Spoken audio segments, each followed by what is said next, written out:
Hello, everyone. I'm here with Nick from Locked On Oilers, as well as where I know him from. It is a Liberty Blue podcast. In case you don't know, I'm a big-time Ranger fan. And since I've been here in the UK, it's hard for me to get content that is based on anything American sports related, let alone New York sports related, let alone NHL Rangers content. And Nick's part of a podcast where statistics play into the debate and the discussion quite a bit. And I tend to be gravitated towards that. If you watch my content as far as the box office stuff, the stats are fascinating to me. And there's some sort of tracking to that. Like recently we had Minecraft, which is a financial success. People would debate whether or not it's horrible, but as far as money is concerned, it's doing quite well. So there's something about that I'm drawn to with Nick. And as much as Rangers, I'll say fandom, not content creation, is very hair on fire. This is the worst thing ever. I appreciate Nick and you guys at Liberty Blue Podcast for kind of explaining why our hair should be on fire. Nick, how would you explain what it is what you do? So the way I've always looked at it is I went to college to be a journalist, and journalism isn't really a thing anymore that people get paid to do. So I still look at sports as something is happening. I need to be able to explain why it's happening. There are a few different ways you can do that. The conventional way is you're in the locker room after the game, you hold up your microphone, you ask a couple questions, and you try and deduce the narrative through that. And I've largely found, for the most part, the sound bites you get aren't that useful. You know, I covered college sports all 4 years of college, and those aren't trained media people. They're not going to give me a great answer. Most of the time you get 5-6 word sentences. It felt good. We did a good job. We played hard, whatever. I can't get anything out of that. That's not telling someone what happened in the game. The way I look at doing what I do, whether it's the Oilers, the Rangers, or the NHL at large, or any sport for that matter, is something is happening. I need to explain why. And we have not as much data as some of the other sports. You know, football and baseball in particular have so much more because the leagues are in on that. That's one of the big differences between the NHL and the other sports is the NFL and the MLB understand that the public wants as much data as it can possibly get to try and explain things. The NHL is getting better, but a lot of the stuff NHL associated is on Patreons or on Substacks. It's behind a paywall where independent people are doing it as a hobby. They are doing it because they find it interesting. And that's generally where I have found the biggest intellectual breakthroughs, I guess, would come from. You know, if you were talking about hockey as if it were physics, it's the people who are doing it on their own because they're curious, as opposed to, because the teams aren't going to publish anything. If they figure something out, it's going to be proprietary. They're going to use it to their advantage. That's why the Capitals hiring the guys who run Cap Friendly was so interesting to me last summer, and why that website shut down is that was a useful resource that all 32 NHL teams were using and the entire public was using, and the people running it, the Capitals looked at it and said, why aren't those guys in an organization? You could look at the same thing with the Hurricanes GM, who's a math guy. He's a chemical engineer and has a bunch of different patents, where those are the people who are thinking about this in terms of something is happening. How do we understand it? As opposed to a lot of people who, and the general consensus is, we've been doing this way for 90 years, 100 years. We need to stay this way. Yeah, I tend, especially with New York, the Rangers fans especially, wanting people like Rempe because the intangibles he brings. How much can you factor something like that in, like, you know, heart, leadership, experience? There isn't much as far as mathematically provable in that regard. How much do you think that factors in? I keep thinking of something like Moneyball, where they maybe went a little too far in one direction. Is there some sort of measurable way of, I don't know, leadership or something like that? It's funny you ask this, because I myself was trying to find something discernible in the evidence as, do they play better when Rempe is or isn't in the lineup? And one of the things that came to mind was, well, in games he plays, there seem to be more penalties. on both teams overall, because he takes penalties. All of them. but because of the way referees officiate, if they call 2 on the Rangers, the next one's going to be on the other team, even if it's close. And statistically, at least last year, I haven't done it for the regular season games he's played this year so far, but last year in the regular season and playoffs, in games Rempe played in, the Rangers got more power play opportunities because there were more overall penalties in the game. So sometimes it's not directly like he doesn't help you create more offense or prevent more offense from the other team, but he does change the game state. If there are more special teams opportunities overall in the game, and the Rangers last year were elite on the penalty kill and on the power play, okay, he is materially impacting the game. And sometimes it really is just as simple as, do I have an idea, and is there any way I could prove it? Because that's not really showing him making an impact. If anything, you can make an argument it might be hurting the team, but it does show you that there's evidence out there if you can find it. And what about heart, experience, things like that?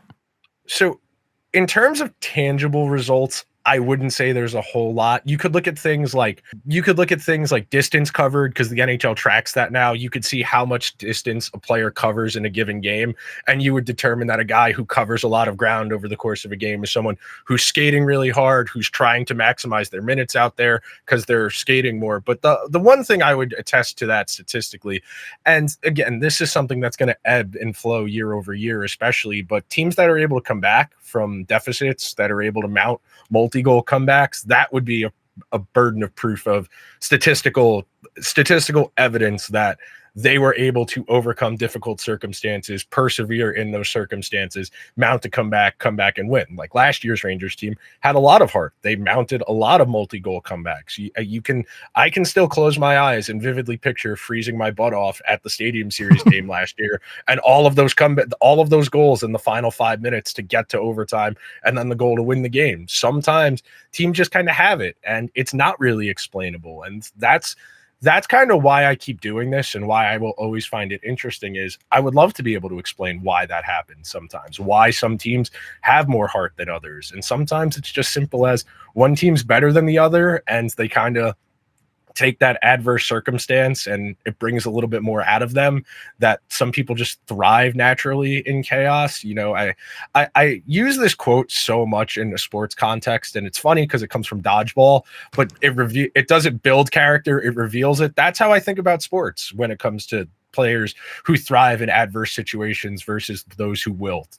If you're in that fire, you can either get out of it or you burn to death. Those are the two options. Do you think with the advances they're making, do you think they'll find some sort of tangible way to study intangibles? The short answer is no. The curious answer is I do think we're getting better, because you can look at situational evidence. You can look at how a player plays when a team is down 1 goal versus 2 goals versus 3 goals, or when they have a lead, if they have a 1 or 2 or 3 goal lead. So you can get pretty distilled and bear it down. Some teams get better, because then you can talk about stylistic things, where hockey is so situational dependent as far as how the game goes, where once a team gets to a 1 or a 2 goal lead, they almost instantly stop pushing to create more offense. They adopt a more defensive posture, and it makes them more vulnerable to offensive pushes. But the counter to that is, if you adopt that more defensive posture, you're going to set yourself up for counterattacking opportunities a lot better in that defensive posture. It becomes a lot more of a soccer style counter attack as opposed to what you traditionally see in hockey. Yeah, I played goalie for a bunch of years of my life. I would say it's probably, for me at least, it's closer to astrology or superstition. There are times where I knew certain pairs of underwear were, those are my lost pants. So I don't know if that'll ever be perfected or figured out or what. But in the film universe, there's the term that art is subjective. All art is subjective. That is up for debate somehow, I guess. I don't know if that's the case in sports, but there are very similar discussions on the internet and in the fan base that, like, I have the objective answer, and it's I can't help but think, scoreboard don't lie. How do you think the discussion goes past something as simple as, well, the scoreboard says this? So there's two answers to this because it depends. So in the regular season, in the grand context of, if we're talking about hockey, 82 games, if you win in an improbable way, the other team had 50 shots on goal, you had 23, you won 2-1 because your goalie played his butt off. That's not easy to do 82 times. If you win a game where you have a majority of the possession, you create dangerous offense, you limit the other team's chances, you play a control-based game where you are dictating the terms of the game, generally that's going to be easier to replicate over an extended period of time. You look at what the Florida Panthers do, what the Tampa Bay Lightning do. In the aggregate, over the course of a long season, it's not surprising they win 50 to 60 regular season games because of the way they play, because it's sustainable. The counterpoint to that and the other side of that is, well, in a playoff series, you only need to win 4 out of 7. It's not, 52 out of 82. And you can make an argument winning 52 out of 82 is probably harder than winning 4 out of 7, depending on your perspective. And I do think that that's one of the arguments you always get to after the first round of the playoffs. When a good team loses to an underdog, you get soccer rewards you for having a great regular season. They don't have a playoff. And it really comes down to what you prioritize. I personally feel that you want to try and build in a way that is sustainable to win in all types of environments. You want to have multiple ways to win games. The fewer ways you have to win, the harder it is once you get to a second, a third, or a cup final, because the quality of opponent is better and they're going to play that way. I mean, that has been the Rangers' problem, is they beat the teams they're supposed to because the way they play is conducive with beating them. They can beat Carolina because Zibanejad and Kreider and Panarin can go just be better hockey players than anyone on the Hurricanes. You line them up from Barkov, Tkachuk, and Reinhart, those guys are as good, if not better. And when it gets into our big dogs are better than your big dogs, the Rangers guys just haven't been able to outplay them, and the depth has never been as good as it's needed to be. But as far as the subjectivity versus the objectivity point, I think people are having different arguments, and I think that's a lot of the problem within the sports debate that I do think is a little different than media. Whereas everybody wants their team to win, but some people are a little more curious about it and trying to get to a root of an answer, whereas some people just, they watch the game and that's the extent of their interaction with it. They're not reading, they're not listening, they're not watching additional content. So if their team wins, great, they did a good job. If they lost, okay, that's it, I'll watch the next game. And I do think there's some of that as well, where you have different levels of people doing different things, because you have people like me who do content, but I still consider myself a fan on top of doing content. And then you have just fans who are well-informed, who read, who consume a bunch of content, and they get into the debate. And I think that's part of it, is just everybody's coming at it from very different perspectives, and that's kind of why it feels like everyone's talking at each other. Because you're right, ultimately we have a measurement: you win the game or you lose the game.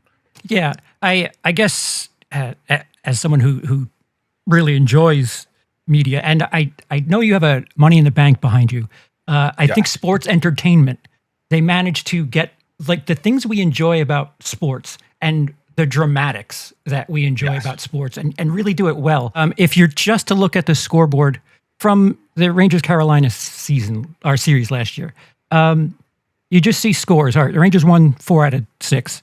But if you go and look at the Trocheck game, the dramatics are so high in that.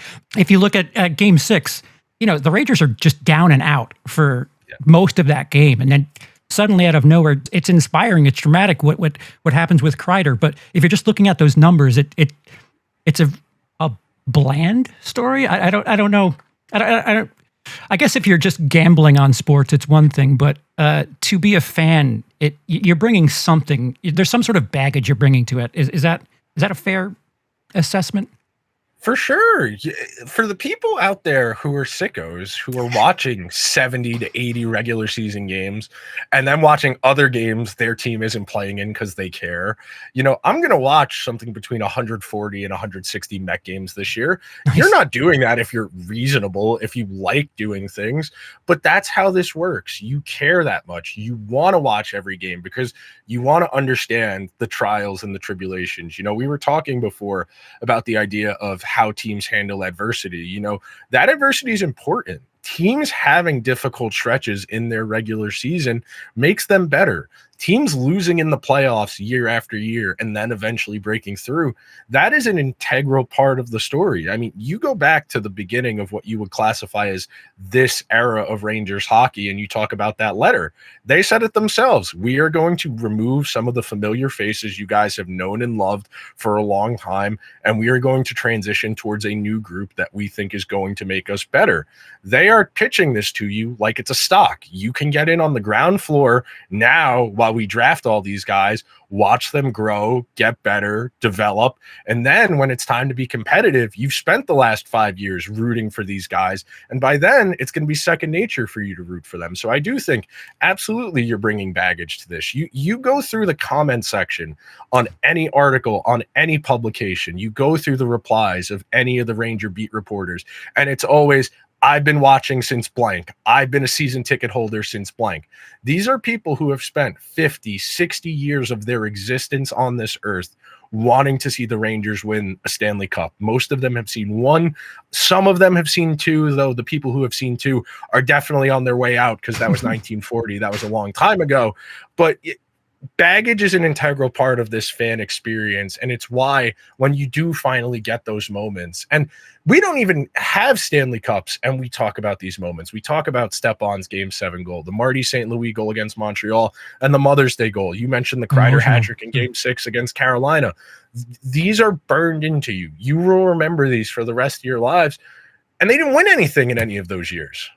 Right. I'll ask you one more about just universally before we get into the dreary New York Rangers stuff. You're covering a team that's currently in the playoffs, the Edmonton Oilers. Between the two teams, between the Oilers and Rangers, when does it feel like work covering both? It doesn't, because at the end of the day, I'm still talking about hockey. So they played 2 games in that first round series between the Kings and the Oilers. I've been watching them. I've watched all 8 of the playoff series to varying degrees, some more than others. I've made time to watch the Knicks in the playoffs as well. The NFL draft was last night, squeezing in the Mets too, WWE as well. I am always on when it comes to sports. I will never get tired of talking about sports, watching sports. Is it always fun? No. The Oilers getting ragdolled around the rink in Game 2, that wasn't a fun experience watching the game, but sitting there, taking notes, putting together my ideas, my thoughts to how I talk about the game, explain what happened, how you try and adjust, that I find interesting because you're adopting both a journalistic perspective, you're adopting a coaching perspective of, well, this happened, how do we change this, how do we adjust this, and you're looking at it from a problem solving perspective, which I always find interesting. Even if it's something I don't really understand, I'll listen to my friends talk about their work and see if I can help them figure it out, because I just find that inherently interesting. Okay. So watching the game is honestly sometimes the answer to that question, because if it's a miserable game, you still got to sit there for another period and a half, and then you got to go and do either your content, you got to write, whatever it is. Do you though? Like if they're getting blown out 6-0, do you watch the entire thing for the sake of the dramatics? Do you watch it for the sake of, knowing anything that happens? Is that your duty as far as covering the team is concerned? Absolutely. I think it's bad juju to start doing your stuff. Like when you're writing something that's a little bit different, you should start organizing your lead, your big ideas. If you're writing a column on deadline, because that's just good practice. That way you get it done. But to do a podcast, to do a stream right after a game, I always wait till the end, because this is hockey and you'll get the team that's down 4 goals looking to try and even things out, shenanigans, pushing and shoving, fights, whatever, all that stuff. And I think it matters because going into the third period of the first game, the Oilers were down 4-1. And the thing I wrote at the heading for the section for the third period is, can the Oilers make this competitive? And they tied the game. They got it to 4-4. They lost 5-4 ultimately in regulation. But you want to see how guys are playing when the team is when the team is down big. Because if they're still out there trying as hard as they can, pushing, that tells me, okay, they know they didn't play well, but I don't think that's indicative of how they're going to play going forward. Game 2 was a little more concerning because they were playing poorly and the Kings just kept pushing, and there wasn't a counter. There wasn't a pushback. And I think that is something that's instructive that I wouldn't have gotten if I had started doing it before the end of the game. Yeah. we're recording this Friday afternoon. The playoffs are right in the middle, as you brought up. From where we sit right now, with 8 series currently going on, is there a team that's down 2 games that you feel is dead? And is there a team that you feel like can really come back and do some damage?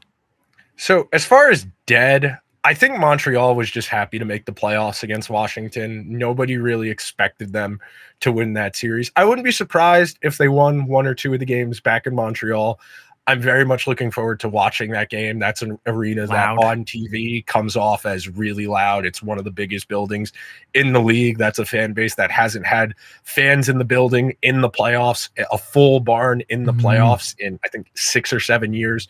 So that'll be interesting. And as far as able to do it, the Oilers, because they have the two of the 5 best players in the world. If McDavid decides they're not losing that game, there's pretty much no one else in the world in hockey who can do that to that degree. I mean, he did his damnedest on Monday night to get them within a puncher's chance of getting to overtime and winning the game. So of the teams down to, I would say the Oilers probably have the best chance of coming all the way back. And I think Montreal is just, they're happy to be there. They're playing with house money. I could see Ottawa winning a game against Toronto. I know they're down big in that series as well. I think they win 1. It's hard to sweep teams. Like you have to be really bad to get swept in the playoffs just because the randomness of hockey. I think that's really my big takeaway so far. But that's funny you say that. I apologize. No, go ahead. Because Montreal's, they've been in both of their games. Yeah. The first thing I was thinking of, I guess I thought it was a slam dunk, and this is where the subjectivity comes in. New Jersey, they've been in a situation. They're dead. Okay. I completely forgot about the Devils. That's how dead they are. They're missing their best player, and Carolina plays playoff hockey. The style they play is so much more conducive with playoff success than what the Devils do. Even with Jack Hughes, I think Carolina probably beats them in 6 or 7 games. Yeah. But without him, what the Devils like to do doesn't work. They're a transition and speed team, and he's one of, if not the best skaters in the entire league. It is. I entirely forgot they were down 2-0. That is how little thought I have given the Devils in the playoffs so far, because they're just out of their depth. I mean, Markstrom is playing great for them, and it doesn't really matter. Right. And didn't they lose 2 the other night? Two players to injury? Yes, they lost 2 defensemen, Luke Hughes and I think Brett Pesce. Yeah, they're down to like 7th and 8th defensemen drawing in, which is never where you want to be. Okay, so here comes the misery. So as I said, we're recording this Friday. Oddly, I guess puzzlingly so, the Rangers announced that they have come to an agreement with Chris Drury on an extension, which I don't know how I feel about that. I guess I'll ask. I know I sent you a list of what I'm asking, but this didn't happen when I sent the list. What did he do to deserve this extension?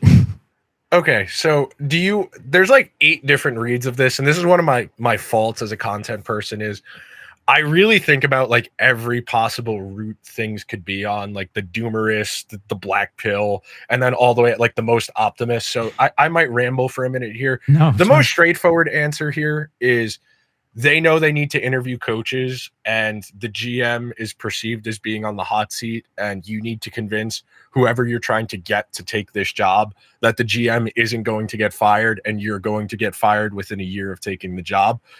The doomerist read of this is James Dolan really likes Chris Drury a lot as a person, and he doesn't really need to do anything particularly well to keep his job. We know James Dolan is loyal to a fault. He let Isaiah Thomas run the Knicks into the ground. The Knicks had to pay out a sexual misconduct settlement in civil court on Isaiah Thomas's behalf. And then he made Isaiah Thomas the GM and part owner of the New York Liberty, the women's basketball team the Knicks, the MSG Corporation owned at the time as well. So you don't need to be good or like do a good job. And if James Dolan likes you, he will keep you around. So there are 2 avenues. I generally, and I always say this, as much as we want things to be black and white, it's probably a little bit of both. The Rangers have never done anything like this ever. Like they don't do we agreed to an extension with our GM or president. So this is about projecting, confidence and strength. I think I don't know if it's significant or not. It came on the same day that the Islanders fired their general manager and team president, but I don't think it's a coincidence the Rangers did that on the same day. Yeah, I saw a take, and I forget who said it, but someone said with all the drama that happened with the Rangers and things that happened behind the scenes as far back as 11 months ago now, someone said it was more a statement to the team that we're not gonna change at the top. You guys need to adapt to this, and I guess that one makes sense to me. I guess I don't know how you feel about that. I can definitely see that. I wrote something today for my Substack along those lines that no one wants to take accountability for this season, like on any level. And I think that starts with the owner of the team who doesn't really care about hockey all of that much. Like he's much more visibly present when it comes to the Knicks. Granted, it's easier to spot people at basketball games because they're always in the same spots, whereas hockey, it's not as obvious where people are sitting. It's not as easy to see people in the crowd. So I don't know if James Dolan is at 41 home games for the Rangers. I doubt it. He's at a lot more Knick games than Ranger games, but I do think I think there's a lot of irony in this, and we'll get to this. It's one of the conversation questions you had sent, but I think the Rangers reached a tipping point this past year, and I think it's so ironic because we had that conversation about intangibles, grit, leadership, heart. Chris Drury got this job 4 years ago, and his first determination was this team is soft. They have no leaders. They have no intangibles. He imported a bunch of guys who external from other places had shown demonstrated a track record of quality, character, grit, intensity, hard to play against from that perspective. But none of them were particularly good at hockey. And all he did was Frankenstein monster gritty, intangible players onto a core he thought was soft. He put Ryan Reeves, Barclay Goodrow, Patrick Nemeth, Sammy Blais with the same guys he didn't really like all that much in Kreider, Zibanejad, Panarin, etc. So over the course of the last 4 years, he realized how little those things mattered when those guys weren't good at hockey because he got rid of all of them. Then he was left with the initial conundrum of these guys are all really soft. They don't handle adversity well. And we're not that good either. So I think it's really ironic and really fitting that a guy obsessed with grit and intangibles realized how little it mattered if the best players on the team weren't that good to begin with. It's really, it's almost like a Twilight Zone episode, how you would come to that realization after spending 4 years on this, that, oh, you need to have good players for it to matter if they're good leaders or gritty. That's the problem. You can care about those things, but if the other team is better than you, it's not going to matter a whole lot. That matters when you're even. If you are playing a team that is just as good as you and you have more grit and you're harder to play against, you have better intangibles, that's when it matters. There's a certain prerequisite level of skill that the Rangers just haven't had during this time period that makes the obsession with grit and intangibles kind of dumb. If you can't win, it doesn't matter that you have guys who play hard and work hard. It's great they try hard. I mean, they get paid for that. That's what the money's for.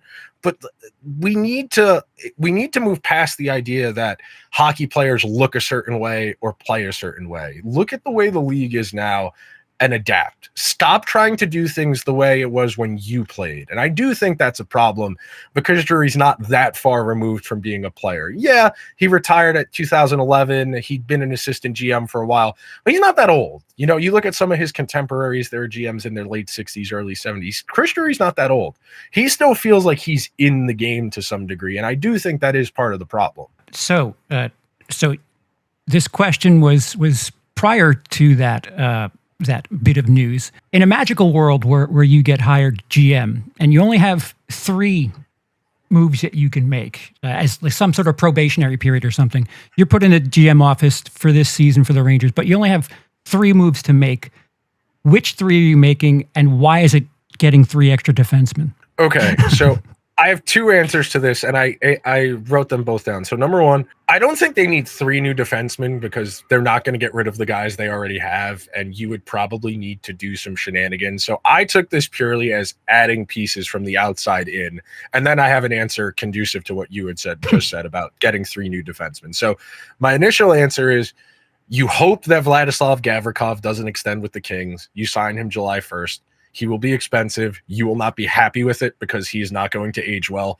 He doesn't have great puck skills, but he is big. He stops offense from happening before it happens. And he's the ideal profile in terms of skill set to play with Adam Fox.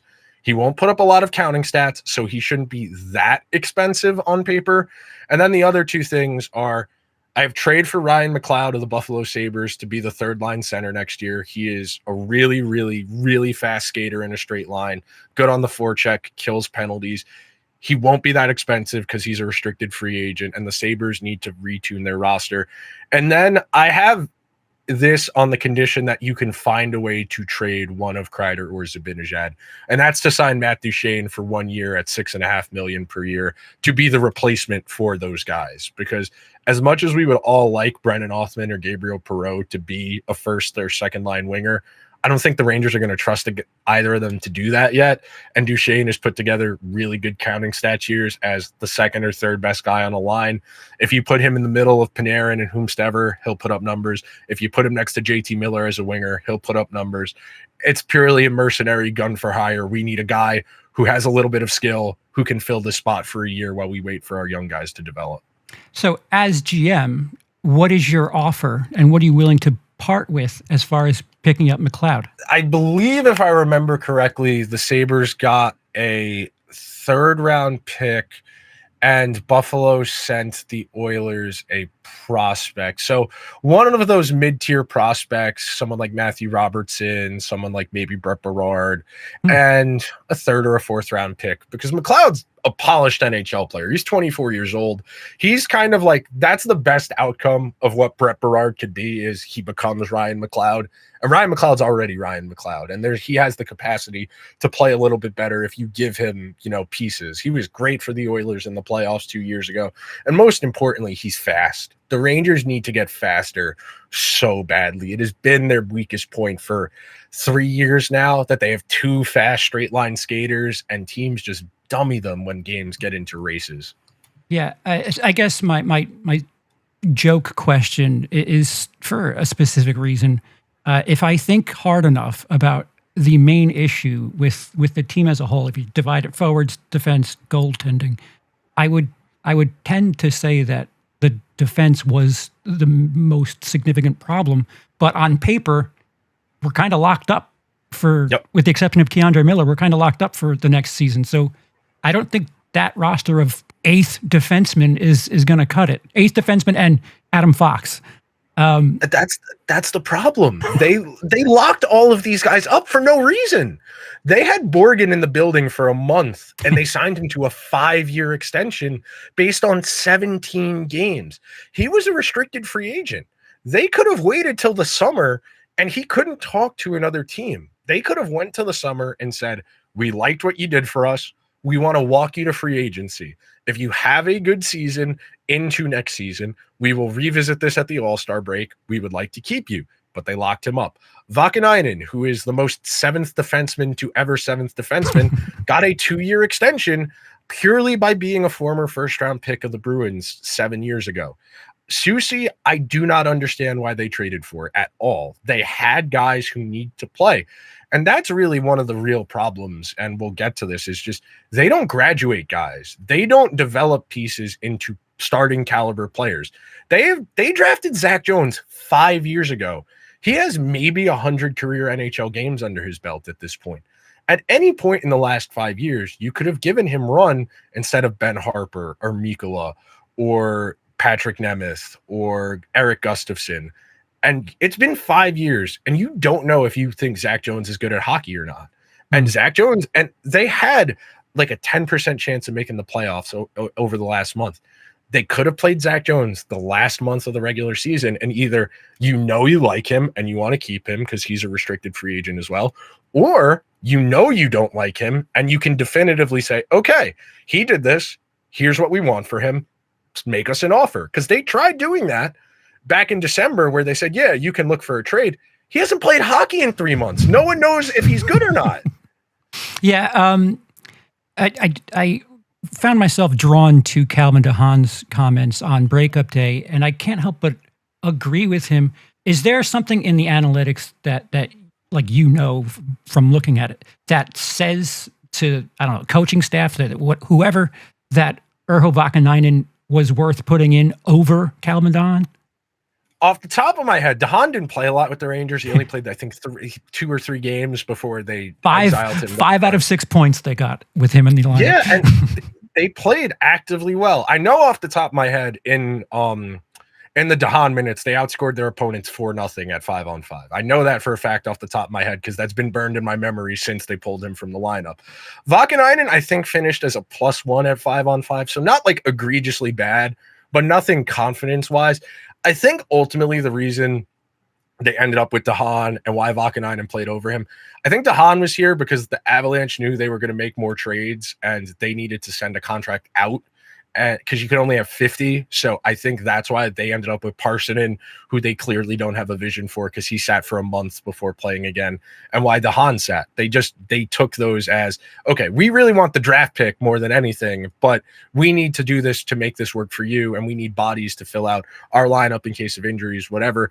And Vakanainen's playing because he's a former first-round pick. You know, at any time you're a former first-round pick, teams will keep giving you chances to figure it out. You touched on it earlier. Kreider and Zibanejad. It seems like there's some sort of writing on the wall. They're very expensive. Zibanejad has an ironclad contract, which will make things, I don't know, seemingly way worse than what happened with Trouba last summer. But they're quite expensive, and they're not exactly someone you can sell high. Does it make sense to ride with them for a season, or like maybe ride it out to the trade deadline, maybe build value, or just deal them and get some cap space? I think this will tell you what Chris Drury thinks. I think this will be this. I remember I wrote a column for I think a Medium back in like 2020 or 2021 that the Zibanejad extension they were going to agree to would ultimately define Chris Drury's tenure, and the Rangers locked him up. They gave him the long-term extension in the fall of 2021. And he's always been a 2C miscast as a first-line center. He's never been as good at defense as the Rangers have projected him as to be. And his 5-on-5 numbers were always suspect. And they finally fell off a cliff. And the power play went cold. And everybody looked around and goes, this is the guy we have till 2030. The numbers were always kind of suspect. It's just they had outplayed them. As for Kreider, he only has, I think, one or two more years of team control. I think you can definitely trade Kreider without attaching a sweetener to it. And I do think there's a world where you trade Kreider as a means of goading Zibanejad into being like, hey, do you really want to be here if we're going to get rid of your boy? And I do think there's a world where they try and do that in one fell swoop. The concern and the counterpoint to that, of course, and this is a question you asked as far as the Shesterkin money, do you really want to give Chris Drury $14 million to spend? Because he's going to spend it on Sam Bennett or Brad Marchand on July 1st. And yeah, those guys are good at hockey, but they're also 37 and 33 years old. And we're just going to keep building a team of guys in their early 30s who don't really have cup ceilings anymore. Yeah. There isn't a good answer as far as Kreider and Zibanejad. To that, I guess this is a Dutch door question of sorts. In some sort of twisted universe, does it make sense to either bring Pavel Buchnevich back to the Rangers or to send Zibanejad and Kreider to St. Louis? And how do you do that? And if it does happen, at St. Louis, we don't care about them, but if that were in some magical universe, if that were to be the case, does that make things, I don't know, better for them? I think there's a world where you could convince the Blues to take one of Kreider or Zibanejad. Both, I don't think would happen just because of money reasons. I think where the Blues are at in their trajectory, where like they really overachieved, they played really well last night against the Jets. They dummied the Jets. I think there's a world where you could convince them, hey, you put Chris Kreider on this team, he'll play third line left wing, he can kill penalties, he can give you 15, 20 goals, he's not going to be a problem, he's a good guy in the room. Zibanejad, you're not getting to agree to get traded to St. Louis just because if he can dictate where he wants to go, he's not going to pick St. Louis. Like, even if we're just talking about quality of life, not even talking about the team, he's going to want to go to one of the Florida teams, Vegas, maybe Seattle. I could see Toronto, LA, Anaheim, maybe, which seems to be a good place for miscast Rangers. But as far as the Buchnevich thing, Drury doesn't like him, just objectively. I know someone who worked with Buchnevich's agent way back when this was happening in 2021, and he told me If the Rangers were willing to offer $6 million a year, Buchnevich would have took it, and he ended up only getting 5.8 in St. Louis. The Rangers never made him a serious offer. If I remember correctly, they offered him 5.25 for 5 years, and he looked at them like, this is an insult. I've been this good for this long, and you guys can't come up to my number. We're not that far apart. And they traded him for a guy who isn't in the NHL anymore, and a second-round pick, which they traded anyway. So the GM just doesn't value what Buchnevich brings.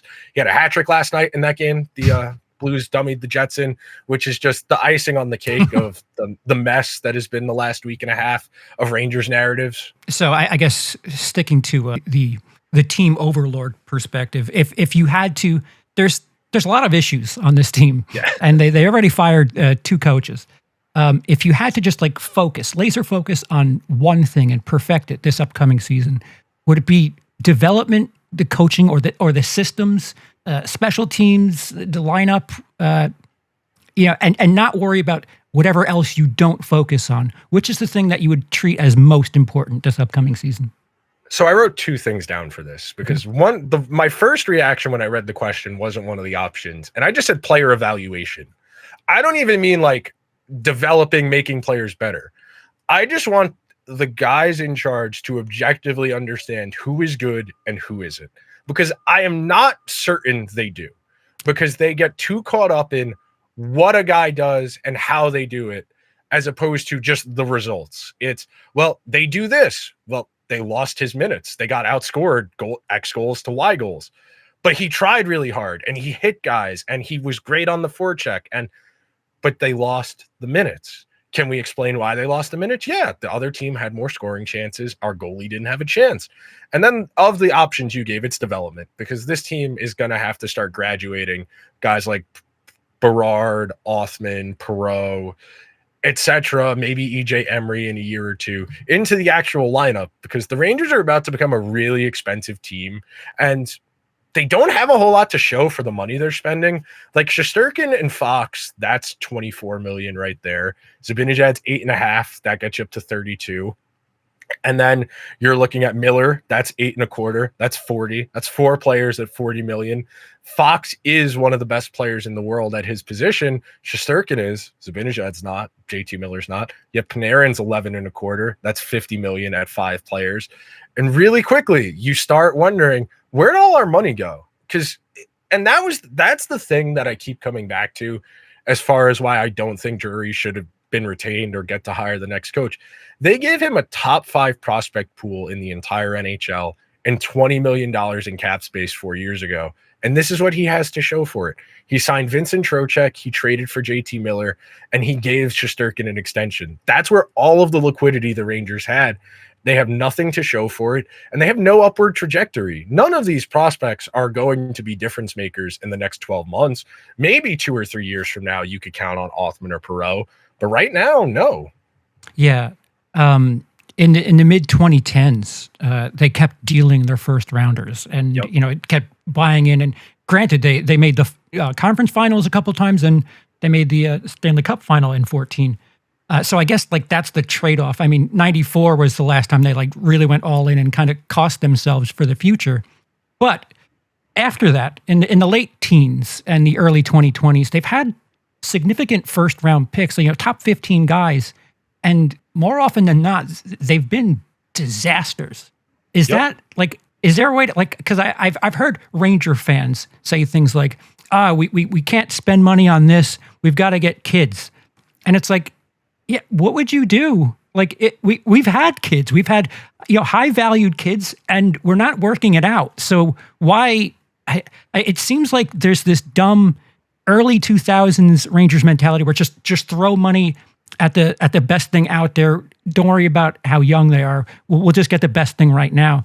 And that's kind of been an issue for a while now. That the Rangers they get lucky every now and again with someone, but how do you fix something where like you're given opportunities to? I mean, they have in the last 10 years, I think they've had 6 top 10 picks, and only one of them is still around. And that's the thing. They spent 4 years telling you, we're going to get this right. We're going to take our time.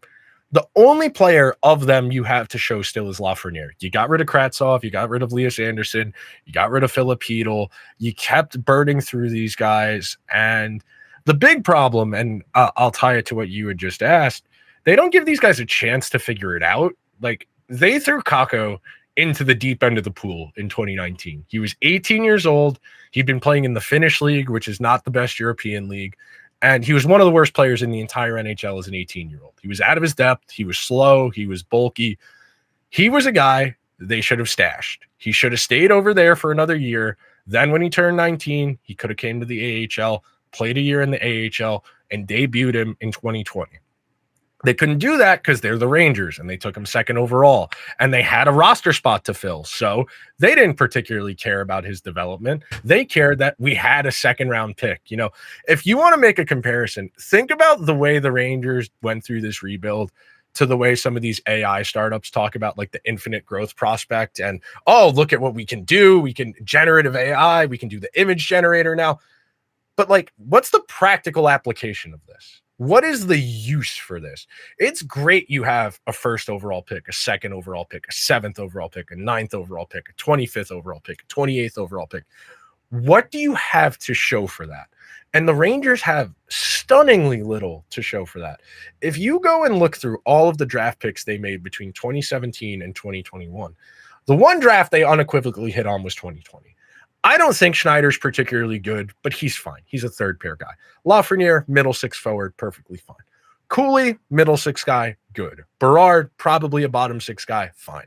Rempe, they seem to think is something. He was a seventh round pick. Okay, sure. You like him. He's a project. Okay. You turned 5 draft picks in that one class into a group. But you said it before. They got Adam Fox for basically free. It was 2 second round picks. And he only wanted to come here. Shesterkin, they drafted in 2014. He did not come to North America until 2020.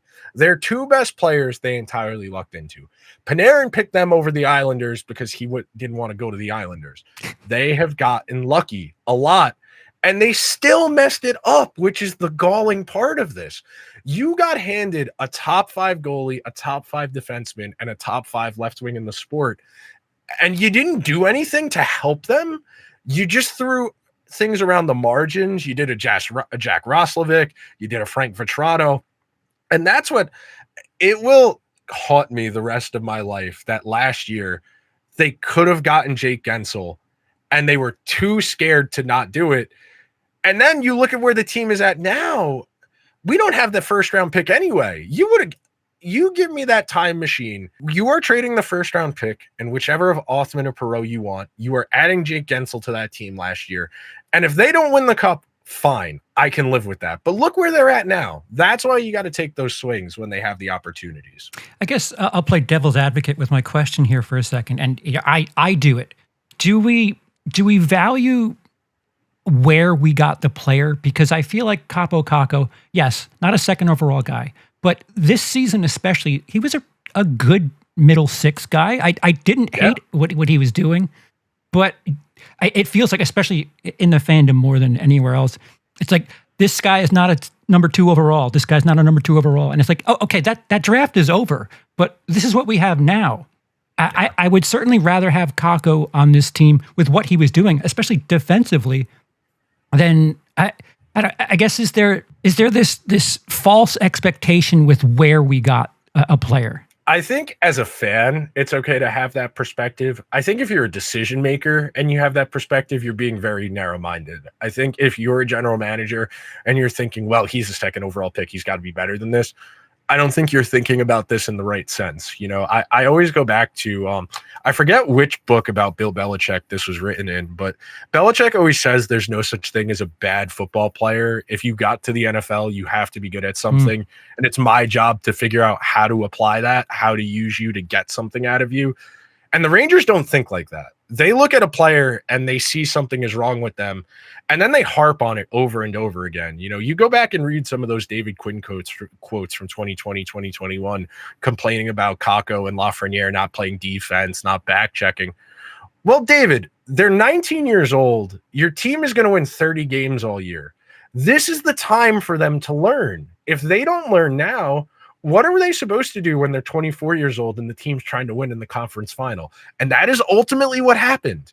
They didn't give those guys enough opportunities to learn when it was learning time, when the team was bad, because they're the Rangers. Well, we can't be bad. Yeah, we took our medicine for 2 years, but we brought in Panarin, we brought in Trouba, we brought in Fox. We're going to be competitive. And we drafted Kakko second overall. He's going to make us competitive. And they didn't learn a lesson. And the guys they have now, they did the same thing to Perreault and Othman. Why are they getting healthy scratched? They have a 3% chance to make the playoffs, and you're not playing them. Well, they need to watch. Yeah, from the staff that's going to get fired. That was the most.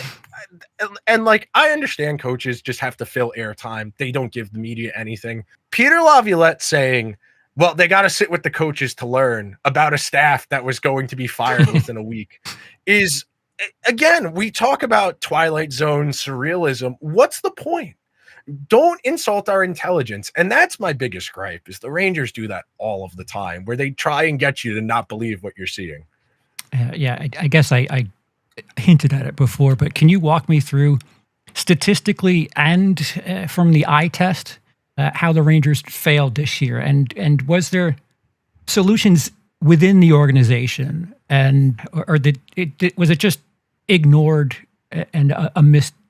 I don't know, a missed season. I mean, it's definitely a missed season, but statistically, I know by the eye test they look terrible, and statistically they look like shit. But is there something that you could point to and say, this is something they should have fixed? The power play. That is the single biggest drop off year over year. If you look at the underlying numbers for just scoring chances, high danger chances, expected goals, they're pretty similar to the last 4 years this year in the regular season. The power play was 9% worse. That was the difference between them making the playoffs this year versus last year. They were 26% last year. They were 17% this year. The drop off, Kreider wasn't good at the net front this year.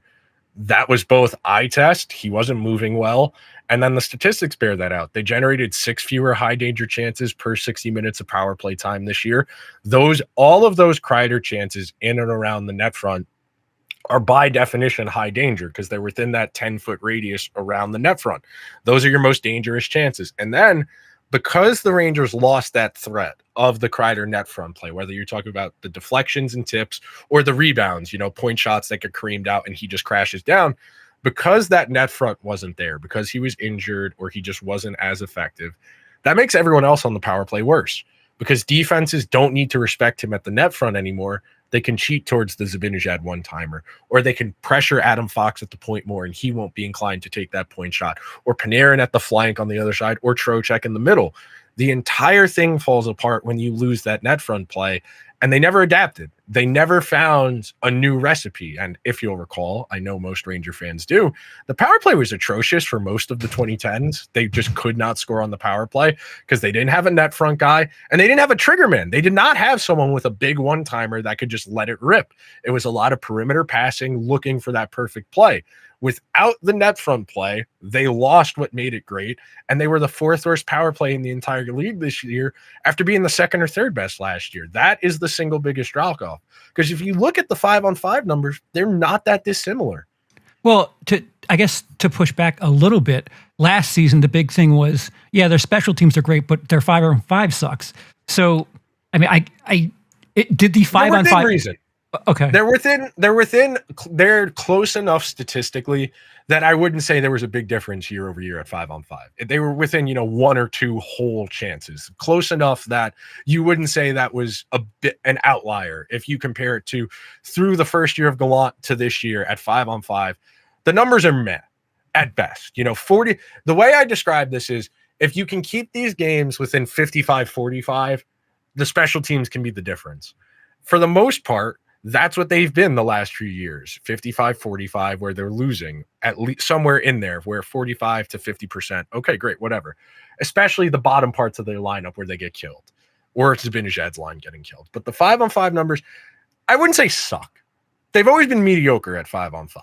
Mediocre is the way I would describe it. And then their special teams are great, and that kind of makes up the difference. But when you play great teams, they also have great special teams, and they're going to cancel out your special teams. And then them being good at 5-on-5 when you're not, that kind of cancels that out.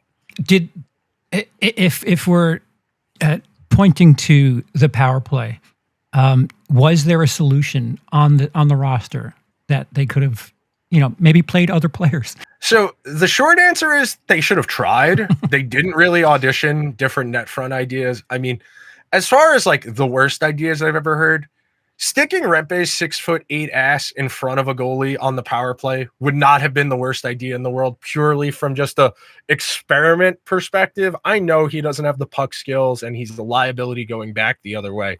But as far as just stick someone in front of the net, take away the goalie's eyes, rebounds, and deflections, he's really the only guy in their 9. I mean, I guess JT Miller, but he's not really a net front guy. He just likes to hit people. They don't really have someone. And again, Kreider, unique skill set. There's not a lot of guys who are good at that. And that's what made their power play so great. The Oilers are going through similar things. I also think there's something happening on a macro level, excuse me, because it's harder than ever to convert a scoring chance into a shot on goal in the NHL. They're just getting blocked more or not making it to the net more than ever. And that's not just a Rangers thing. The Oilers data bears that out and a couple other teams as well. So I do think it's not just the Rangers who are facing this problem. Yeah. Statistically speaking, what should the Rangers defense pairing should have been over the last 2 months? Jones Fox, Miller Schneider, DeHaan Borgen. Yeah, I don't disagree with that at all. Yeah, you could have done DeHaan Fox, you could have done Miller Fox. Any of those would have been fine, but I don't think Vakanainen should have been in. I don't think Susi should have been in. And their big problem, and they did the same thing with the forwards, but I'll be quick. When Lindgren came back from that injury at the beginning of November, they didn't immediately put him back with Fox. They still kept Miller and Fox together, but Trouba and Lindgren were playing together. And those numbers for Miller Fox are great. Trouba Lindgren weren't awful, but they were pretty bad. So instead of having one good pair and one mediocre pair, they split both up and went back to what they had been doing. And they made 2 mediocre pairs instead of having one good pair. And that brought the entire defense down. They did the same thing with the forwards. That Kakko Cooley Hito line was the best line in hockey for the first month of the season. They scored 15 goals together before they were on the ice for 1 goal against. And they had to get Zibanejad going. So they put Cooley with Zibanejad and they broke up their best line and they made 2 mediocre lines instead of having 1 good line. Yeah. So on top of that, which pairing should never have seen the ice together unless it was at a alumni charity game or something? And maybe not even then. Trouba Miller. They got outscored 2-11 at 5-on-5 this year in the 2 months Trouba was on the team. Okay. Yeah, I don't dispute any of that. I would say the eye test says that their defense was a major issue. Awful. Yeah. All right. So I guess looking forward a little bit, in 25-26, fill out this phrase for me. The Rangers won't win a cup this year unless blank. Every other team in the league gets worse. The Rangers are not a cup caliber team. Back in the playoffs, sure. They won't be better than Florida. They won't be better than Tampa Bay. They probably won't be better than Carolina. They could be better than the Devils, but the Devils on paper will be a better team. I don't trust the Leafs, but the Leafs will be a better regular season team. I assume Marner's going to stay there. And that's just the East. The West is better. You talk about Colorado, Winnipeg, and Dallas. That's just the Central. Edmonton will still have McDavid and Draisaitl. You imagine Vancouver bounces back to some degree, and you still got Vegas. And I didn't even mention the Wild, who played really well against Vegas last night. The league is arguably at the top as good as it's ever been. The middle and the bottom are atrocious. That's why the Rangers were in the playoff race to the last week of the season. The bottom half of the league is terrible. So if we are to assume that 25-26 isn't the year, should they upend the lines and just let the kids get top 6 minutes? And would the fan base actually respect that? So I think you can have both. I think they're going to end up moving Kreider this summer because he's going to have value. He's going to be reasonably cost effective for whoever acquires him. And that's going to create a top 6 spot.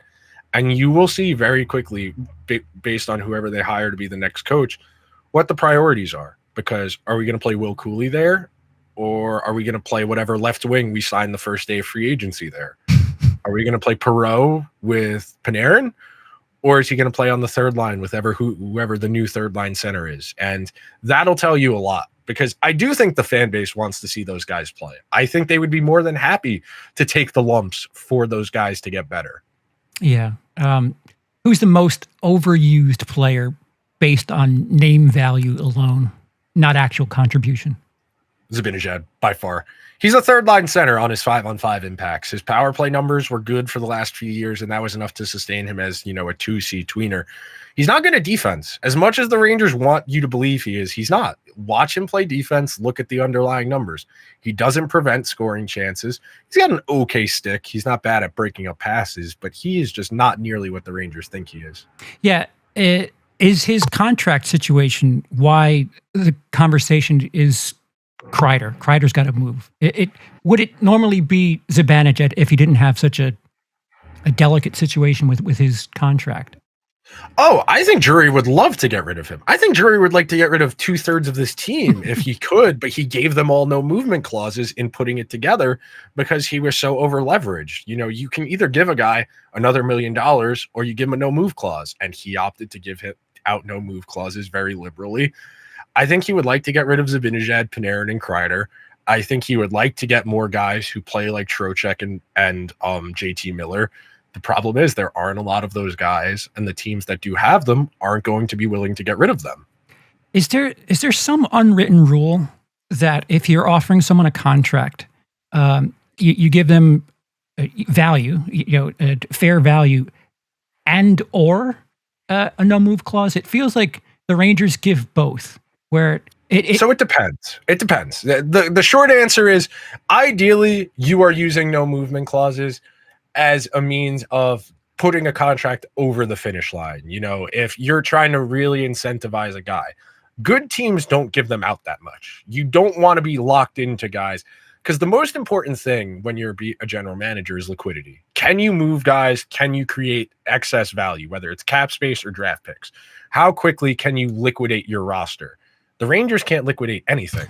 The only players they can move are guys you don't want to move, which is where you don't want to be. Ideally, you don't want to give them out as freely as they do. But the way I have always looked at it is you want to use that as kind of a sweetener as opposed to a foundational part of the contract. The Rangers have used it as both. Oh, I'm sorry. I thought you were pausing for a second. I kind of had to cough, but it didn't come out. There we go. So with that, considering their interesting contract situations, what happens if there are 0 changes made and just runs it back? I think that's untenable. I don't think that'll happen. I think, season ticket holders aren't the be all end all, but I know a lot of people did not renew their season tickets. Anecdotally, like people I know personally, just after this year, and they didn't raise prices because they didn't make the playoffs. That's always the Rangers policy. Unless they make the playoffs, they won't raise the prices. Like that's some consolation, but it's untenable. They will not be bringing back the same core group of guys. They did it last year. The GM tried to trade Trouba. It fell apart because of the no movement protection in that contract. He had the gall to lie to everybody to say, no, we never tried to do that. And very clearly he did. Everybody walked on eggshells for 2 months. He said, oh, he's going to mope and whine about this. All right, I'll get rid of him. And he did it. Well, I guess 24 felt like a very, very best case or very strong case scenario for the team. Yeah. I think they were a little bit less good than what they ended up performing to. 25, I would say, is maybe the worst case scenario. If you were just to take this team and restart, where do they lie in the standings if you just take this team and reset the calendar to 0? Probably a playoff team. They're probably the 3rd team in the Metro or one of the 2 wild cards. Not out of the question. They just don't need to be. If they don't go 5-15 from the end of November through January, they make the playoffs. If they go 10-10 as opposed to 5-15, they're in the playoffs playing someone right now. They went through a death spiral that teams don't come back from. And they were fine. They were slightly below average down the back stretch of the regular season. But if they're not the worst team in the league for a month, they make the playoffs, no question. Yeah. So Laviolette is no longer a coach. They fired Laviolette, but kept Michael Pekka, which is kind of interesting. Is there a chance that Pekka gets the gig for coach? And on top of that, if not, who would you put as Rangers coach? So I think in an ideal world, they would like Michael Pekka to eventually be a head coach. I do think they were dumb for not just making him an interim coach for the last month of the regular season. If Drury knew he was leaning towards firing Laviolette if they missed the playoffs, they could have used the interim coach shot in the arm. We see that work generally well in the NHL, that when you bring a new coach in, teams respond to that pretty quickly, and you usually get a nice little winning streak out of it. The Rangers really should have used that break in case of emergency at some point during the course of this season, especially knowing where they were in the standings and knowing he probably wasn't going to bring Laviolette back. As far as who I like, I think the big problem a lot of hockey fans, and frankly GMs have as well, don't realize, the coach doesn't matter a whole lot. Unless you have one of the 5 or 6 best coaches in the NHL, you have a Jim Montgomery, a Bruce Cassidy, Jared Bednar, John Cooper. Unless you have one of those guys, the middle, like 8 to 24, are all pretty interchangeable. That's why they all get each other's jobs. It's why they go from DeBoer to Hines to Laviolette. All of these guys rotate through Tortorella, Vigneault. You can go on and on and on. Boudreaux. Of guys, everybody says David Carl. After David Quinn, I think I'm good on the college coach thing. I am entirely... And maybe you'll say it's different. He's actually won things unlike David Quinn at the college level. Of the guys that are out there, I guess Jay Woodcroft interests me the most. He only has a year of NHL experience under his belt. He was the Oilers coach for a year and like 12 games. He got fired when they came out of the gate 3-8 to start the season, the year they went to the Cup final. None of them are particularly enticing. If the Penguins fire Mike Sullivan for some reason, or if the Rangers were able to facilitate a trade of draft picks for Mike Sullivan, sure. But nobody really excites me all of that much. All of these guys are pretty interchangeable with each other. I mean, we're 2 summers removed from Andrew and I's thesis on Liberty Blue being they leaked they were meeting with John Hines to make Peter Laviolette sound more enticing. I mean, it's not hard to put these narratives together. If we're going with just patterns, whatever coach they bring in, they'll be a team 6 wins away from the Stanley Cup again. So with the parallels and the seasons or the coaches appearing to have this rhythm to it, do you think maybe the team thinks they're still in the cup window? Okay, so when you say the team, do you mean the GM? Do you mean the players? I guess both, because it seems like if this isn't the team that's going to do it, they should blow it up, right? Because if we're going to be 6 games short, why not start fresh? So I agree with you. I think they are in dire need to reorient this roster around the younger guys. I think they are entirely too caught up with players who are going to begin age-related decline, and relatively soon. I think you can make an argument. Trocheck, Zibanejad, and Kreider have already demonstrated signs of age-related decline. I go back and forth on Chris Drury as far as, do I think he's delusional or do I think he is just doing what his boss wants him to do? And I genuinely don't know. He doesn't ever do on-the-record interviews. He never shows his face on camera. And it's really hard to nail down what he thinks about things. And I think you saw him feeling the walls closing in on him a little bit this year. That's why they traded Trouba in season, why they traded Kakko in season. I think he really felt, oh, if I don't get this together, I might be screwed. And they traded for JT Miller, and that satiated some people. That kind of calmed things down to some degree.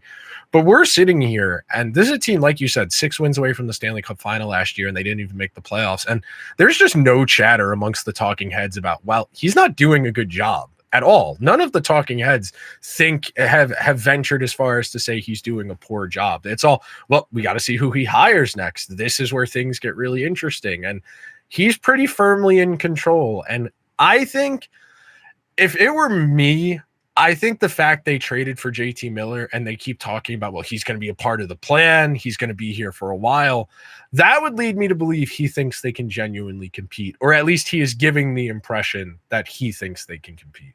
So if that's the case, then why not just go all in one way or another? Like, if you think this is the team, then, like you brought up earlier, go out and get Gensel. If this is the team, do something. It seems like there's this fence riding where, we don't want to blow it up, but we want to keep some kids, and the conference finals is good enough. We could do that every other year. It just feels like they're reluctant to make a heavy move. Like, again, the last time the Rangers won a cup, '94.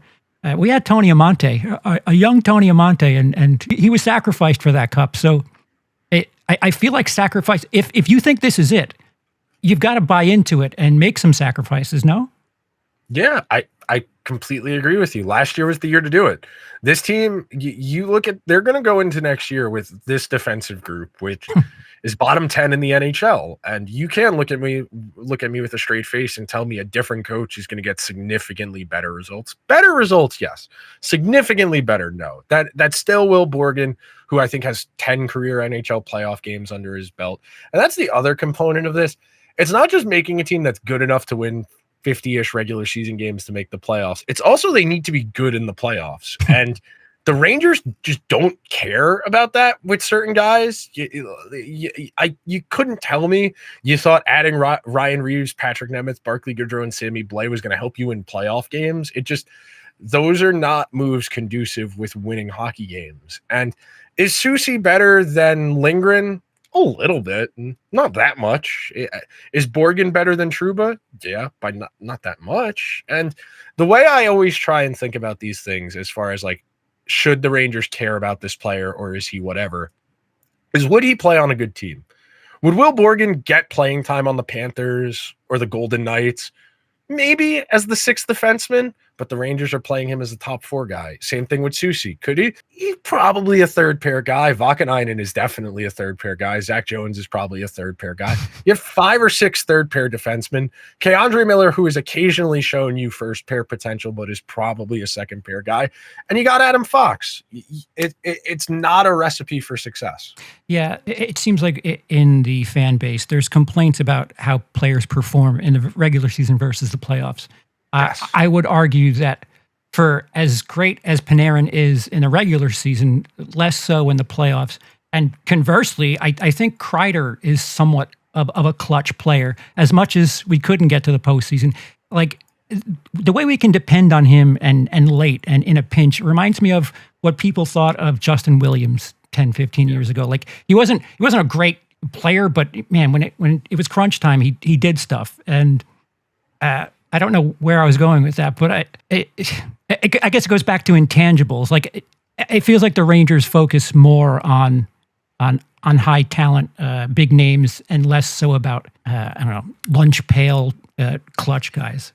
I think Drury's told you that. I mean, we're 2 years removed from them not so subtly leaking. Well, they would trade Panarin if he didn't have a no trade clause after that Devils series. I mean, he doesn't like the way that his team plays. He thinks they're soft. It's why he's brought in JT Miller and Trocheck.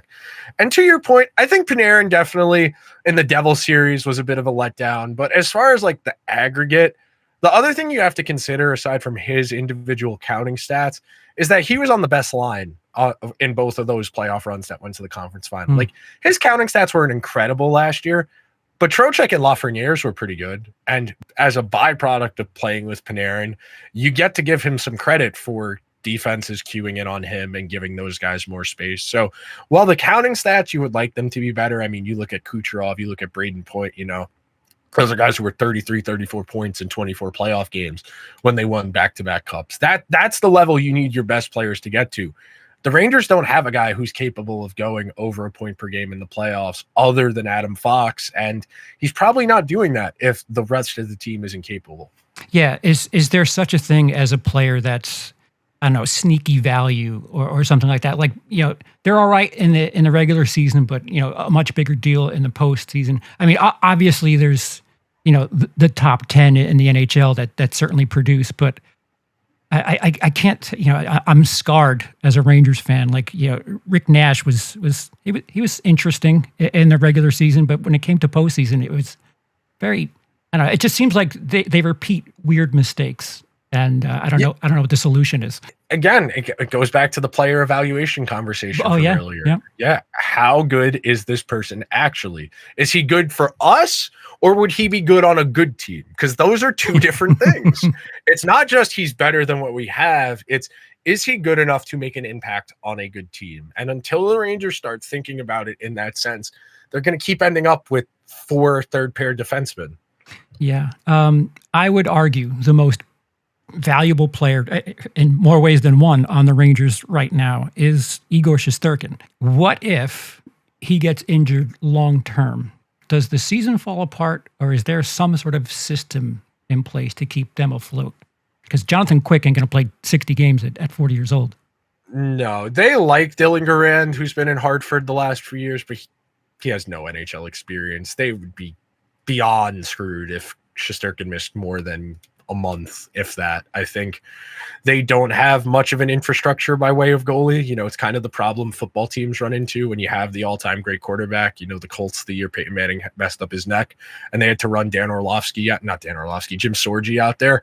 They just didn't have the guys. If you don't have the guys, you don't have the guys. And it's unfortunate that the Rangers are in a position like that, but most teams can't afford missing their best player. It just so happens the Rangers' best player is a goalie, which is a little bit harder to cover up than when it's a first-line center. You know, the Oilers can get by for a week without Connor McDavid. The Rangers can't get by for a week without a goalie, because goalie is an active part of driving the Rangers' success. Yeah. I can't help but think Lundqvist went down about 10 years ago for a bit, and we had Cam Talbot. Yes. And that was spectacular. I don't think there's a similar situation. If Igor were to go down long term, is that like the ignition to just blowing it up and starting over and just accepting that it's just this isn't the roster that's going to do it? You would think.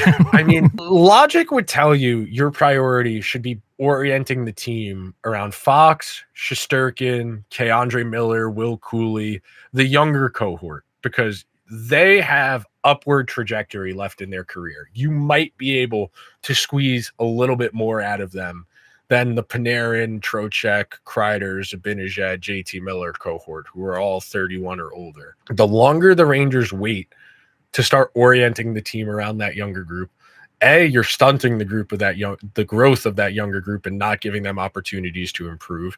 And B, you are just waiting for the age-related decline to just sap those guys of their ability to be impactful, and then you're stuck with a bunch of guys in their mid-30s who aren't particularly good, who are eating up most of your cap space. And you have a couple young and promising guys, but they're not going to play over the older veteran guys. They don't even do that now. Yeah, so the fan base, I hear a lot and in different areas that Shesterkin's overpaid, which he isn't yet, but as of this upcoming season, he will be overpaid. Statistically, why do fans think he's overpaid? And I would say he's clearly one of the best assets. And on top of that, a bonus question of sorts. If you could remove Igor and free up his salary, what's the ideal outcome? Okay, so I'm going to try and remember all of the thoughts on this, because this was a very big point of contention early in the season this year, from November through whenever it finally got finalized. But number one, people think he's overpaid because they look at the other players who get paid that much money and they see Mitch Marner, Austin Matthews, Jack Eichel. You know, they see point per game forwards that play 24, 25 minutes a game. And people subconsciously know an elite forward is worth more than an elite goalie. An elite forward can impact the game in more ways than an elite goalie. The best an elite goalie can do is 0-0. So people are not inherently wrong when they say that's expensive for a goalie. Their instincts are right in that case, and offense is always more valuable than defense. Defense is always more valuable than goaltending, if you think about it in terms of a 1-2-3, if you were to say what was the most valuable. The second part of that, why do people think he's overpaid? The other part of it is expectations. People see him get paid that much, and they think, well, if he is that expensive, he needs to be good enough where he is the difference every single night. And the way the Rangers play makes it where the goalie has to be one of their best players any given night. And this year, the wheels entirely came off, and he still had good underlying numbers. One of the highest in goals saved above expected, which accounts for quality of scoring chances against. Some of that is by virtue of volume, just because the Rangers were so atrocious defensively. They were the fourth worst team in high danger chances against this year. And then the last part of that, if you were to take Shesterkin out, this is a rebuilding team. That's the conundrum here. Like I made the point more than once on Liberty Blue back in the fall. If you don't want to extend Shesterkin, that's okay with me, but you're admitting we need to start over, because without him, this team doesn't have a baseline, an entry level into the conversation of being a playoff team. As long as you have him, you should be able to backdoor your way into one of those two wild cards, as long as everything doesn't go wrong. everything did go wrong this year. So that's kind of the conundrum there. But as far as what you would spend that on, I mean, you're looking at it from the Oilers' perspective. The Oilers pay the second or third cheapest cap hit of goaltending in the entire league. They're going to their backup goalie tonight against the Kings because their starter's been so mediocre through the first two games. They spent it on extra forwards. They brought in Jeff Skinner, Victor Arvidsson.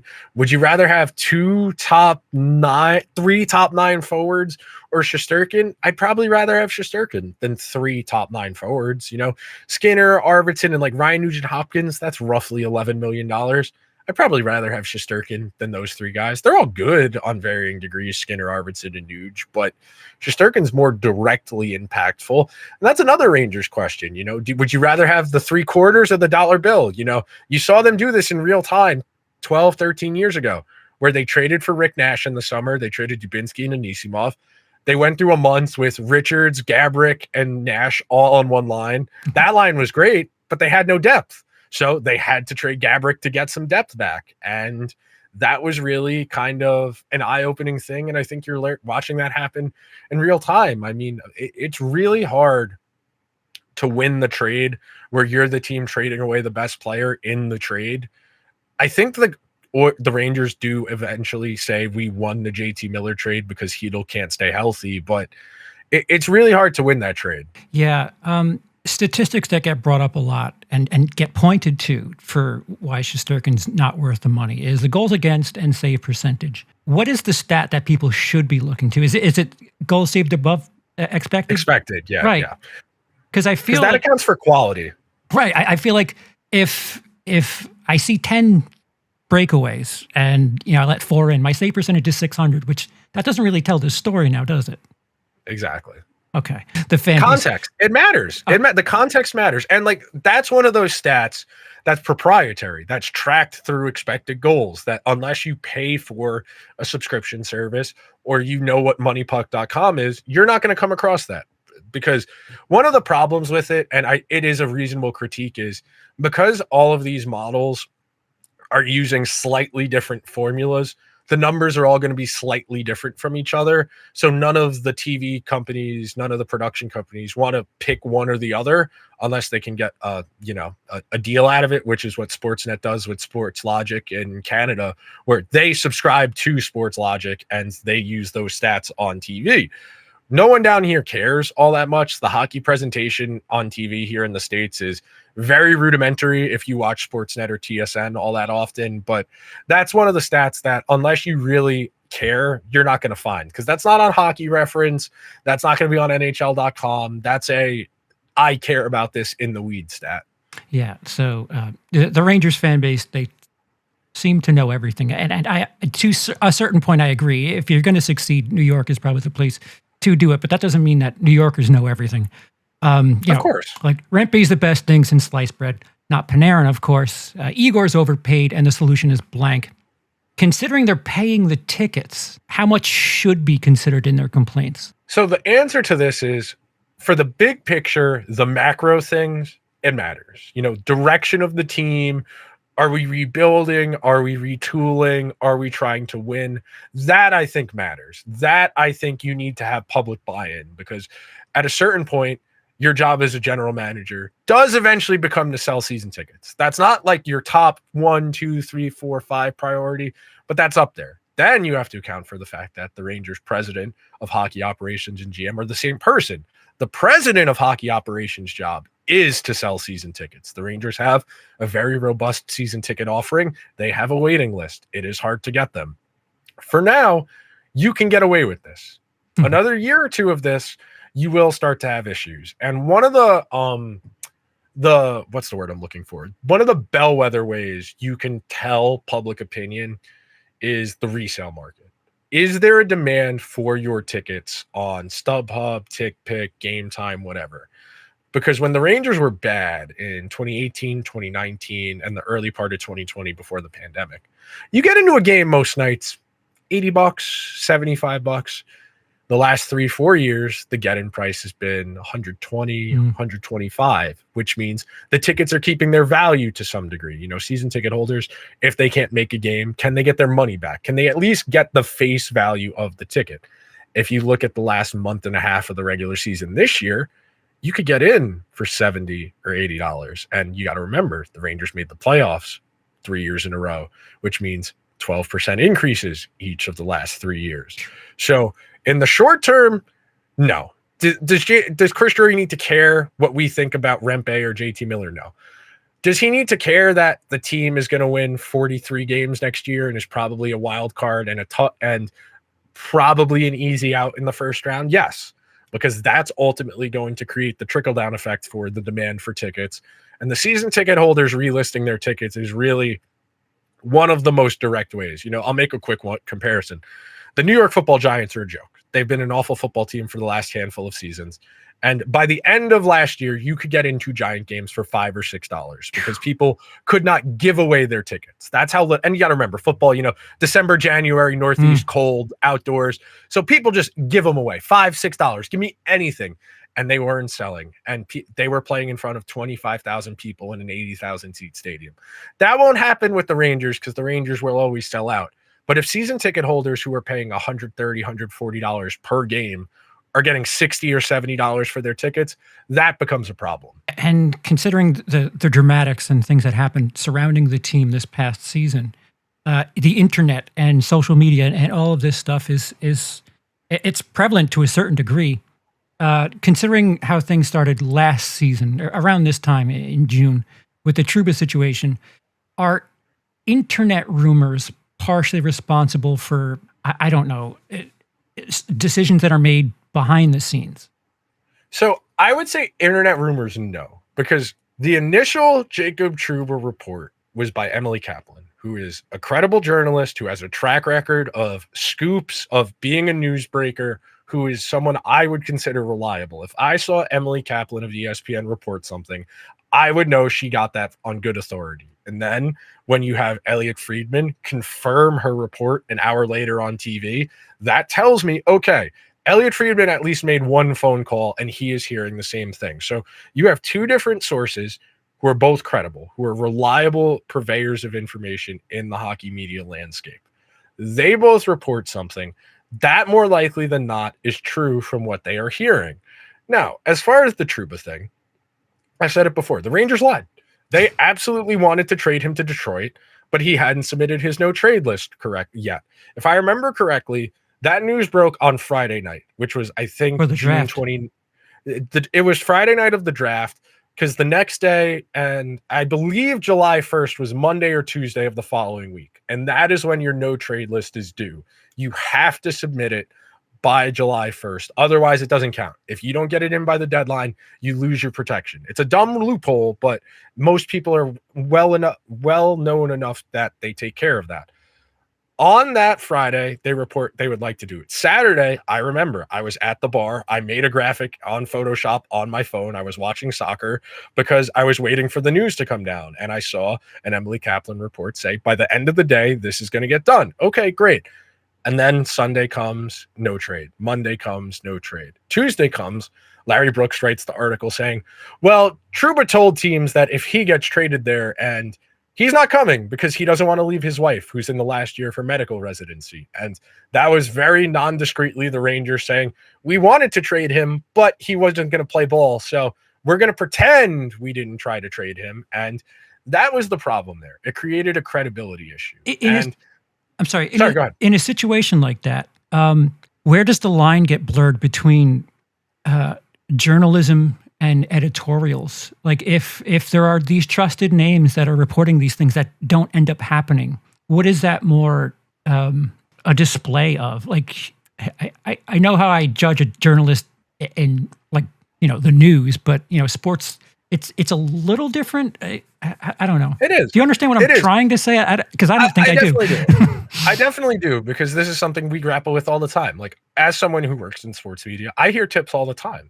The problem is I don't know the source of them, so I cannot confirm them, so I don't report them. I still keep something resembling an ethical code when it comes to reporting things, where if I can't firsthand tell you, yes, this person told me this, I'm not going to report it. That's not the case in sports, because in sports, it matters more who gets it first than getting it right. And most of the time, there is a clear pecking order where if Elliot Friedman or Pierre LeBrun or someone on that upper ring gets it, they are generally right. There is a middle tier where there are people like Frank Saravalli who get the some things right, get some things wrong. And then there's that bottom tier, which is the Wild West of some people are just making educated guesses and hoping they're right. It is people making things up outright. And then there are people who hear something secondhand or third hand and report it, and it's not their problem if it's right or not. Is there an element of, for lack of a better term, is there an element of nefarious things where like there? For sure, there is definitely. So one of the ways you'll do this, it's just like in politics. If you're trying to find out who's leaking, you give bad information to someone you suspect is leaking. It gets out there, and you know that's the source of your leak. That absolutely happens in sports. Yeah, absolutely. Actually, I was with you. I was in the chat when you were streaming on the trade deadline, and I remember there was talks about the Rangers acquiring someone from Buffalo, and I totally forgot. I don't know if it. Oh, Paterka. It was Paterka, right? And multiple people said that was definitely happening. Is that possibly Drury or? Yes. Okay. Interesting. That's one of the benefits of being a media trained person is I don't just think about it in terms of sports media. I think about it in terms of, if you're covering the White House, the Pentagon, whatever, they have to flush those leaks out. And one of my guilty pleasures is I enjoy the inside baseball of this. I like thinking about this as palace intrigue, as Drury is the Mad King trying to find out the leaker who's trying to usurp his authority. And it's one of the reasons MSG is the way it is. You can't get Drury on the record for an interview. They do conference calls where he's on speakerphone, and they do press releases. The Knicks do the same thing. The Rangers don't air their press conferences on TV. Sometimes they air them on their social media feeds, but it'll be not live. It'll be edited. They will clip out questions they do and don't want on there.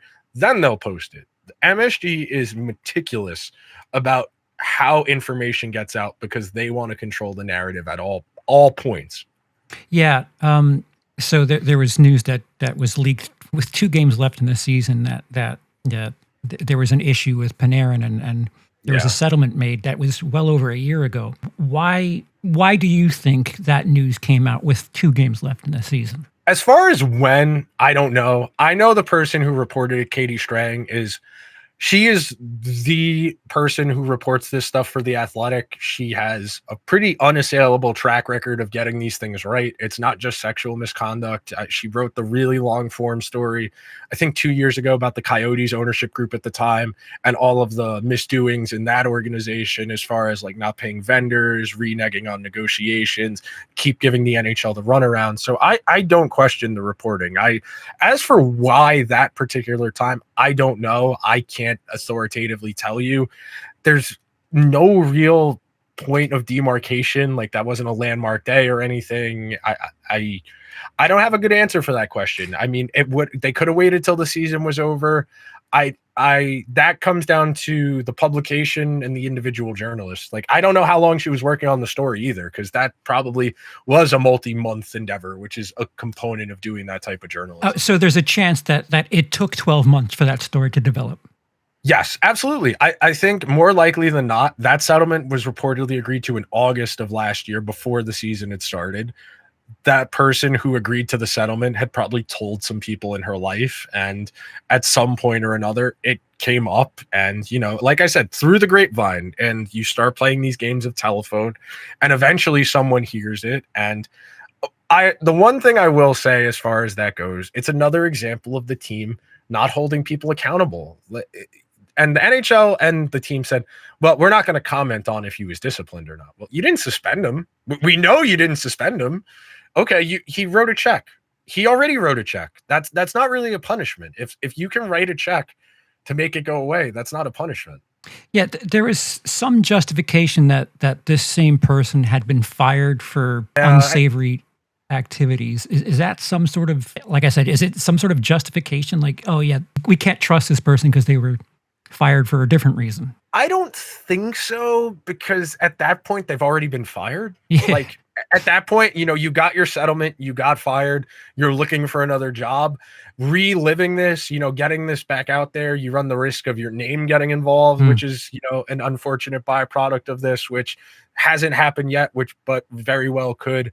I think it's within reason that if Katie Strang is reporting this and The Athletic is standing on this as well, The Athletic broke the Trevor Bauer story a couple years ago as well, where they are pretty good about standing by their journalists when it comes to stuff like this. And it's just not a great look for the organization. It goes back to the owner. The owner has more than once underwrote checks for this type of thing. So if you're good or the owner likes you, the consequences aren't going to be as severe. Whereas Kako said this is bullshit and they traded him the next day.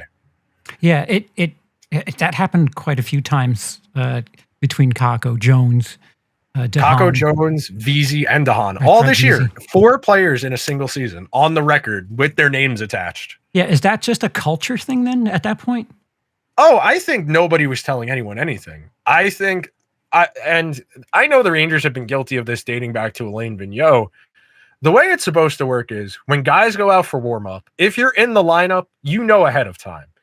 If you're questionable, like if you're taking warm-up to see if you're going to play or not, then it's a little ambiguous. But generally speaking, if you're going to play that night, before you go out for warm-ups. I know the Rangers at times haven't told those fringe guys if they're going to be in or not until they come back from warm-ups. And some of that is, well, I want them to go out there and take warm-up like they're about to play in the game, because if they need to play, I need them ready.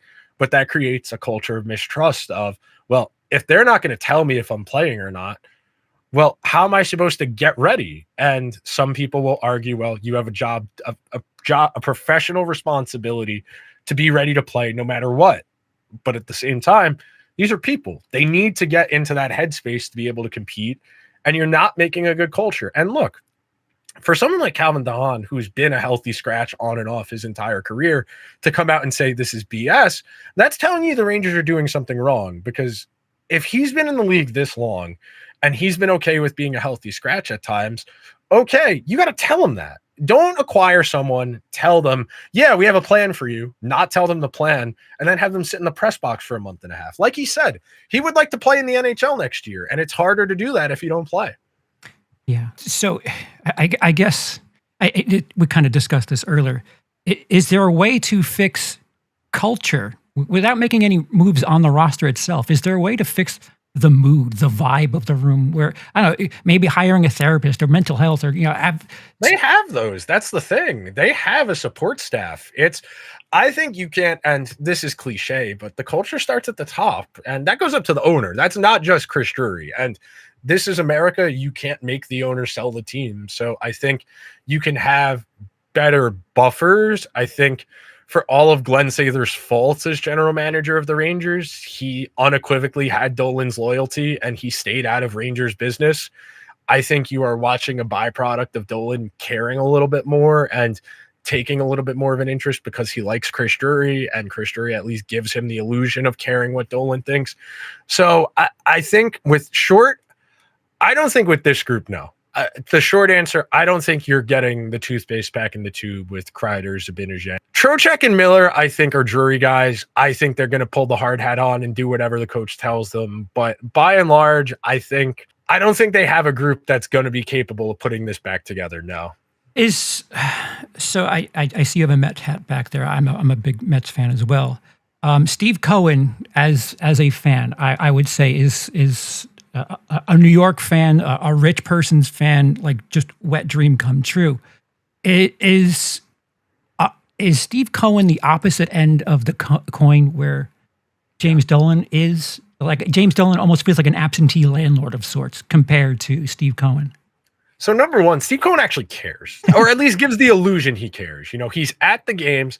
He talks to the players. He treats them like people. He asks them, what are things I can do to make this better for you? One of the things that the Mets really harped on over the last year or two was we wanted more stuff for the families. If our families come to the game, we want rooms separate for them where it's not just to watch the game. It's if we want room for the kids to run around, whatever, watch TV, iPad, whatever. We want this to be a good place for our families to come. And that's simple. That only costs money. Making some renovations, making some modifications to the clubhouse, putting some support staff in place, to watch kids for babysitting, stuff like that. That's pretty easy. He's in that seat. He's not in a luxury box. He's sitting right next to the dugout, right next to the on deck circle. He checks in with the guys, but he's not annoying and he's not overbearing. He always says, well, it's about them. It's my job to make their job easy. That's what you want from your owner. If it only costs money, your owner doesn't have an excuse, because these are all opulently wealthy people. And one way I can draw a direct comparison to this is the Rangers have a very small front office. They don't have a robust network of analysts. They don't have a huge analytics department. They don't have a huge player development department. Those are all things that only cost money. Salary cap, you can only have so many good players. There's no excuse if you're not going to pay for a good support staff, if you're not going to pay for a deep front office, because that only costs money. And money is a lot easier to come by than talent. James Nolan can write checks indefinitely. To be clear, those the moves that you're talking about, they don't apply to the salary cap. No. Right. You could in theory, you could have 30 coaches. You don't only need to have 5. You could have a specialist coach for every single component of the game. You could have a skating coach, a shooting coach, a hands coach. You could have a coach for every individualized, specialized component of your team. You can only have a certain number of them on the bench, but support staff wise, you could have an indefinite number of people. Front office wise, you could have 1,000 data analysts pouring through data at all hours of the day. You could turn your front office and make it look like the floor of a hedge fund if you really wanted to get as much of it out of it as you possibly could. The Rangers don't do that. Some of that is they don't want to spend the money, and some of it is Chris Drury does not trust other people very easily, and has insulated that front office by design.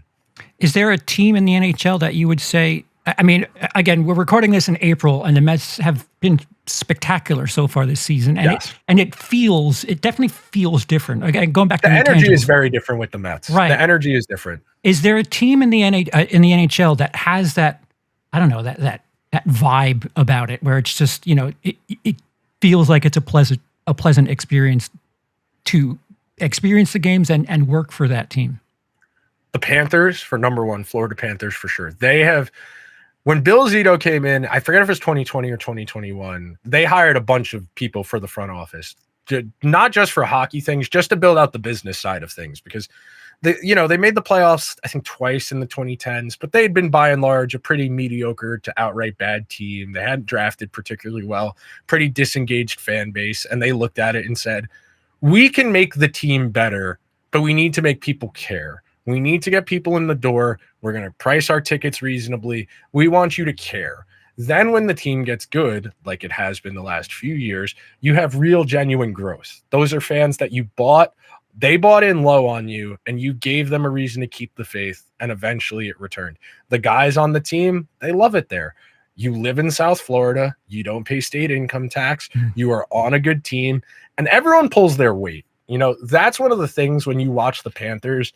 And I remember going into Game 6 against the Panthers last year in the conference final for the Rangers. I remember queuing up a tweet to put in my draft and said, if the Rangers can make the Stanley Cup final, paying Jacob Trouba and Barclay Goodrow almost $12 million combined, this would be one of the great accomplishments in the history of professional sports. The Panthers don't have dead weight. The Panthers have 18 skaters, and every single one of them is out there unequivocally busting their ass every single shift. That's a culture where everyone is bought in on playing a specific way, because they know if everybody lives up to that standard, they're going to be really difficult to beat. The Rangers don't have that. Yeah, the Rangers had Nico Mikkola, though, and he's made them look silly. At least last season. He's been great for the Panthers the last 2 years. Okay, I have one last question. I guess this is more as a fan, and it's something of a two-parter.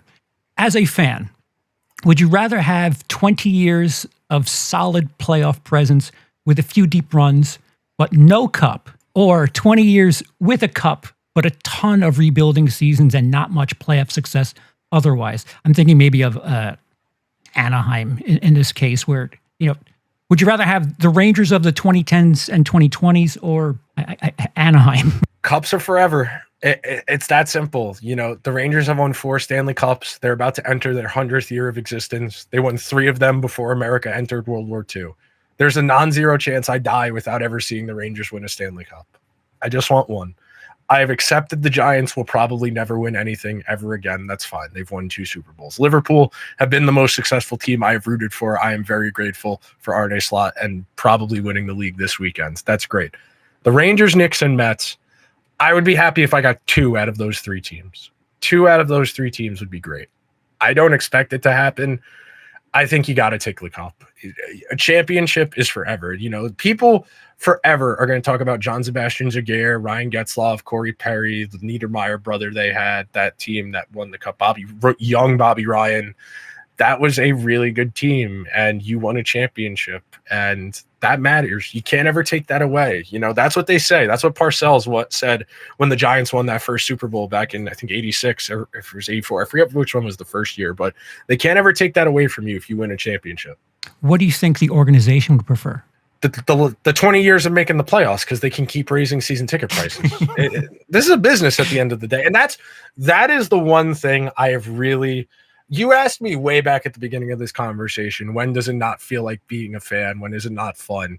And when we get to that, when we get to like the ethical part of it, or where it's like, does the team actually want to win, or do they just want to keep raising the season ticket prices 12% every year? And it's not a great reality to think about, because like normal people don't think about sports like this. They just think about the wins, losses, and occasionally they might hear news break on social media.